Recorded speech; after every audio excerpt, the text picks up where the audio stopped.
गीत के लिए बीएड द्वितीय वर्ष की छात्रा अध्यापिका नीतू गार्गेट और वंदना मिला।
भारत की आजादी के बाद अंग्रेजों ने भी शिक्षा के प्रसार के लिए यहाँ पर अनेक प्रकार से योजनाएं चलाई, साथ में अंग्रेजी शिक्षा का प्रचार प्रसार में योगदान दिया।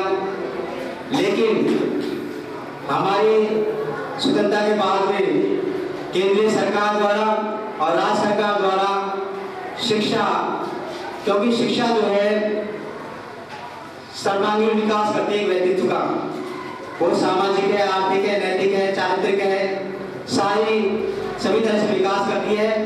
और उसके लिए हमारे यहाँ पर क्या है, राज्य सरकार द्वारा अलग अलग संविधान संशोधन किए गए, मौलिक अधिकार में शिक्षा को शामिल किया गया और रूपरेखाओं के अलावा उसे क्या है व्यवहारिक रूप में लाने की जरूरत है। जैसे ग्रामीण क्षेत्रों में देखें तो ग्रामीण क्षेत्रों में आज भी क्या है, शिक्षा का सार्वत्रीकरण पूर्ण रूप से नहीं हो पाया है, उसमें भ्रांतियां हैं और आपको ज्ञात होना चाहिए।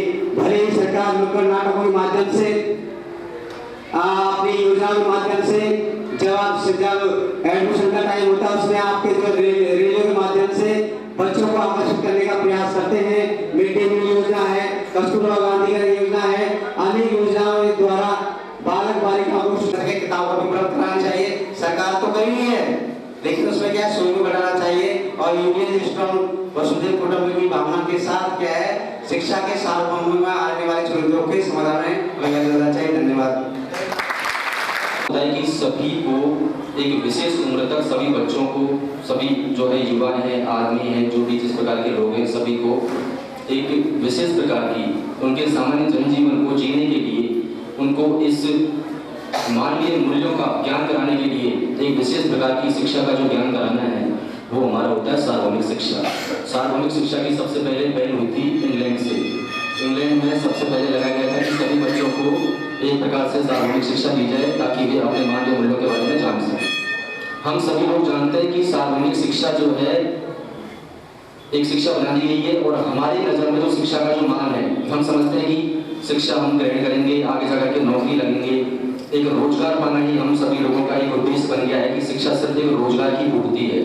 लेकिन नहीं, ऐसा नहीं होना चाहिए। शिक्षा का मुख्य उद्देश्य होना चाहिए कि हम सभी लोग मानवीय मूल्यों को ना भूलें। समाज में विभिन्न प्रकार की जो कुरीतियां चल रही हैं, विभिन्न प्रकार के जो मुद्दे चल रहे हैं, उन पर जाकर के हम लोगों को प्रकाश डालना चाहिए। बहुत से ऐसे विद्वान लोग हुए हैं जिन्होंने कोई रोजगार की उनको आवश्यकता नहीं थी। हम बात करते हैं स्वामी विवेकानंद जी ने, जो किसी पद पर नहीं रहते, जो किसी अपने आवश्यकताओं की पूर्ति के लिए मतलब उन्होंने प्रयास नहीं किए, लेकिन शिक्षा के मार्ग में उन्होंने अपना इतना नाम कमाया था कि हमारे देश की हमारे आती है अंग्रेजी शिक्षा, जो कि हमारे ऊपर विशेष प्रकार से एक थोपी गई शिक्षा है। हम सभी लोग जानते हैं कि लगभग 200-250 साल हमारे देश में अंग्रेजों का शासन रहा था। उस टाइम पर उन्होंने कह दिया कि भाई अंग्रेजी शिक्षा आप सीखिए और इस शिक्षा से लेकर के आप एक विद्वान नीति में या फिर जो भी हमारी श्रृंखला है, हमारी जो भी एक उनकी एक श्रृंखला थी, उस श्रृंखला में आप आपका योगदान दे सकते हो। और आज वो एक बहुत बड़ी चुनौती का समाधान जो भी हमारे सामने बन करके रह खड़ी हुई है। अंग्रेजी शिक्षा से जो भी हमारे सामने समस्या है वो ये है कि हम लोग अंग्रेजी जनसंख्या वृद्धि शिक्षा के क्षेत्र में ही नहीं बल्कि हर जो भी प्रकार की हमारे सामने समस्या पैदा होने जा रही है उसमें के वहाँ पे संसाधनों की कमी को देखें, उनका निराकरण, सामान्य जनजीवन में सुविधाओं की पूर्ति की कोशिश करें। और आगे जो भी अभी हमारी संसाधन इसमें मार्ग में बाधा है वो है रूढ़िवादिता। रूढ़िवादिता जो है वो सार्वजनिक शिक्षा के क्षेत्र में जहाँ तक मेरा मानना है सबसे बड़ी समस्या के रूप में मानी जाती है। आजकल हमारे रूढ़िवादियों में जैसे बाल विवाह हो गया है, कई सारी प्रथाएं कुप्रथाएं चल रही हैं। इन सारी जो भी हमारी प्रथाएं चल रही हैं इनसे किसी शिक्षा ही नहीं हर क्षेत्र में हमें विभिन्न प्रकार की परेशानियों का सामना करना पड़ता है। हम लोग ज़्यादातर ग्रामीण क्षेत्र से बिलोंग करते हैं तो हमें तो इन चीज़ों का सामना करना पड़ता है। आप लोग पढ़े हो, 10वीं तक पढ़े, 12वीं तक पढ़े, एक आध बार जो है दौड़ भाग करके आर्मी की तैयारी करी है, फिजिकल की तैयारी करी है, नहीं लगे वापस से खेती बाड़ी में लग जाओ। नहीं तो फिर उसके बाद में कई समाजों में ऐसा होता है कि बचपन में बच्चा छोटा है उसकी शादी कर दी है और शादी के बाद इसका मूल आधार है, मूल ढांचा है और हमारे अंदर क्षमता होनी चाहिए, हमारे अंदर एक सोच होनी चाहिए कि हम इन समस्त प्रकार की जो भी प्रथाएं चल रही हैं, जो भी परेशानियां चल रही हैं, इनका निराकरण करें और इस देश को आगे जो है आगे बढ़ाने की कोशिश करें। इसके बाद में जो भी हमारे सामने बाधा हो रही है वो है नियोजन की समस्या।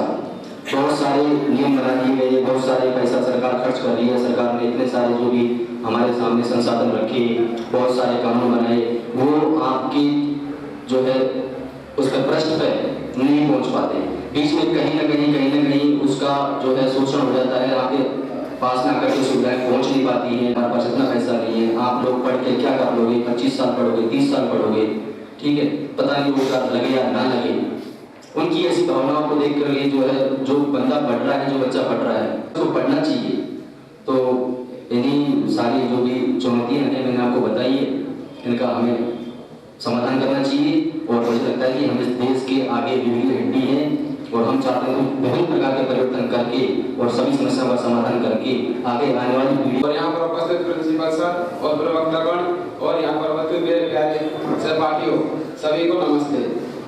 आज का टॉपिक है हमारा सार्वभौमिक शिक्षा के मार्ग में चुनौती।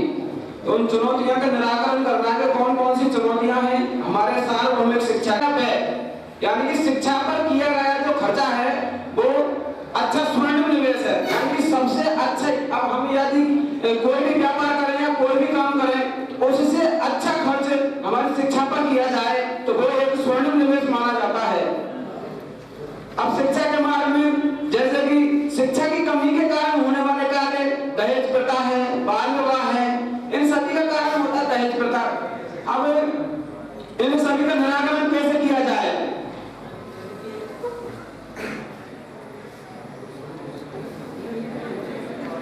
नए पुस्तकालय एवं वाचनालयों की स्थापना की गई, परंतु सर्व शिक्षा अभियान के कार्यक्रमों को व्यापक स्वतंत्रता के बाद ही मिली। शिक्षा के स्वरूप पर पुनर्विचार हुआ है क्योंकि इस अवस्था में शासन पद्धति का सुचारू रूप से करना संभव नहीं होता है। सर्व शिक्षा अभियान के अंतर्गत समय समय पर अनेक योजनाएं बनाई गई, परंतु ये सभी अभी पूर्ण रूप से सफल नहीं हो सकी। शिक्षा के मार्ग में आने वाली चुनौतियों से संबंधित लॉर्ड मैकाले हमारे देश में एक शिक्षा का अभियान लेकर के आए थे। लॉर्ड मैकाले ने एक बात कही थी भारत के शिक्षा के बारे में कि यूरोप की एक अलमारी की साहित्य के बराबर, यूरोप की एक साहित्य की अलमारी के बराबर पूरे भारत का जो साहित्य है उससे भी ज्यादा है। तो इससे हमें ज्ञात होता है कि कहीं ना कहीं भारत की जो शिक्षा है वो पिछड़ रही है। तो हमें समय समय पर इसके प्रति जागरूक रहना चाहिए। एक हमें टीम इंडिया का आयोजन करना चाहिए, नवयुवक मंडल का आयोजन करना चाहिए। बस कितना ही। और जो नीतियाँ चाहे ये जो शिक्षा है इसी पर होता है, लेकिन वो जो योजनाएं बनाई जा रही हैं वो सफल नहीं हो रही है। वो सफल क्यों नहीं हो रही है? क्योंकि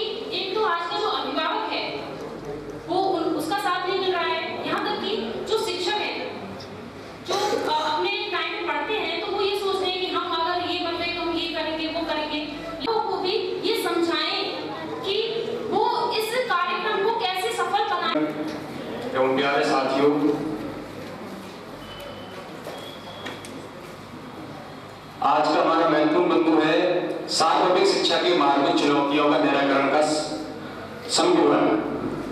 तो सार्वभौमिक शिक्षा, शिक्षा की सार्वभौमिकता का मतलब क्या होता है?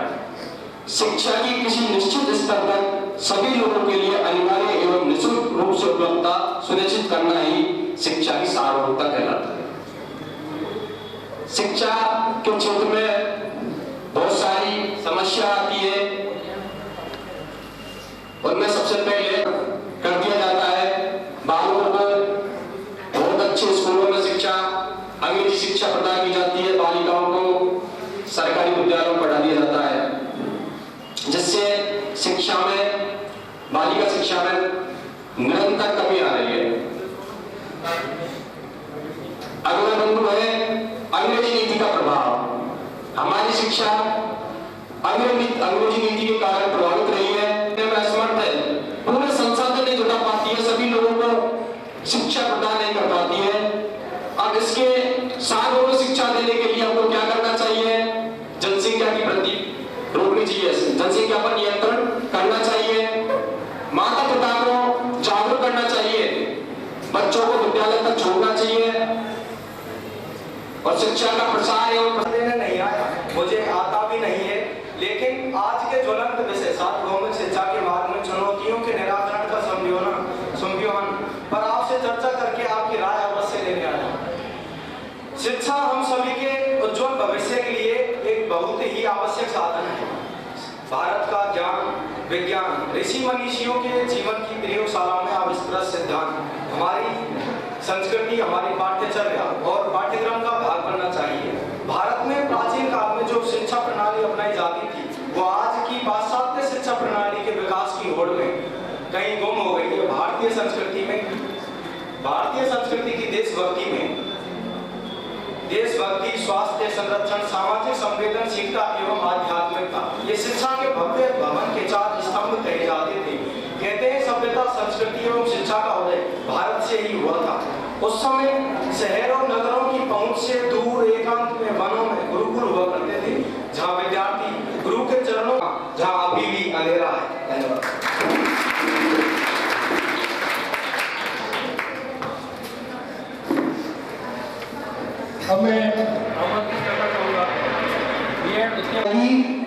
हमारे देश को आजाद हुए 70 साल हो गए, फिर भी शिक्षा के मार्ग में चुनौतियों का समाधान क्यों नहीं हुआ?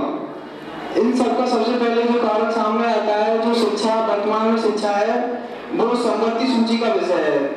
जब केंद्र सरकार कोई शिक्षा पर कानून बनाती है तो उसे राज्य पास नहीं करता है, और जब राज्य सरकार कोई कानून बनाती है शिक्षा का तो केंद्र बजट पास नहीं करता है। तो शिक्षा में फायदा कहाँ से होगा? और जो वर्तमान में दूसरी शिक्षा को लेकर सबसे बड़ी समस्या सामने आ रही है, वो है कि वर्तमान में शिक्षा को अनावश्यक कार्यों में लगा दिया जाता है। कोई भी राज्य सरकार का काम हो तो अध्यापकों को लगा दिया जाता है, जिससे कि वो शिक्षा पर ध्यान नहीं दे पाते, इसलिए हमारे विद्यार्थी पिछड़ जाते हैं। अगर बच्चा लगाए तो उसको ध्यान रहेगा, लेकिन जब दूसरी बात सामने आती है, दूसरा टॉपिक आता है जैसे कि ट्रैफिक रूल का समाधान करना, उनके नियम को पालना करना, वो बच्चों को केवल पढ़ा दिया, सिखाया नहीं गया, तो बच्चा तो भूल जाएगा। इसी प्रकार जो शिक्षा नीतियां बन रही है हमारे देश में, वो केवल 2 प्रकार के लोगों के लिए बन रही है, एक तो विद्वानों के लिए और दूसरी धनवानों के लिए। गरीबों का उसमें कोई हाथ नहीं है। और जो तीसरा सामने समस्या आ रही है वो है कि हमारे देश में बढ़ता हुआ अंधविश्वास। आज का युवा अंधविश्वास की चपेट में आया हुआ है। आज भी शिक्षित वर्ग के लोग बिल्ली का रास्ता काटने पर एक बार रुक जाते हैं। 2 शब्दों से बने शब्दों के आधार से, लेकिन जिस शिक्षा से देश के संविधान का निर्माण हुआ हो, देश की अदालतें उस शिक्षा से चलती हों, देश का संविधान हमको मानना पड़ता हो, वो जीवन की एकमात्र शिक्षा है। और शिक्षा से अधूरे वंचित लोगों को हमें हर समय उनकी मदद करनी चाहिए। पहली बात तो शिक्षा से लोग वंचित क्यों रह जाते हैं? वो इसलिए रह जाते हैं, कुछ छात्रों के माता पिता अशिक्षित भी होते हैं, इसी सोच में रह जाते हैं कि पता नहीं क्या होगा, कौन आगे जाएगा, कैसे बढ़ेगा। नंबर 2, दूर दराज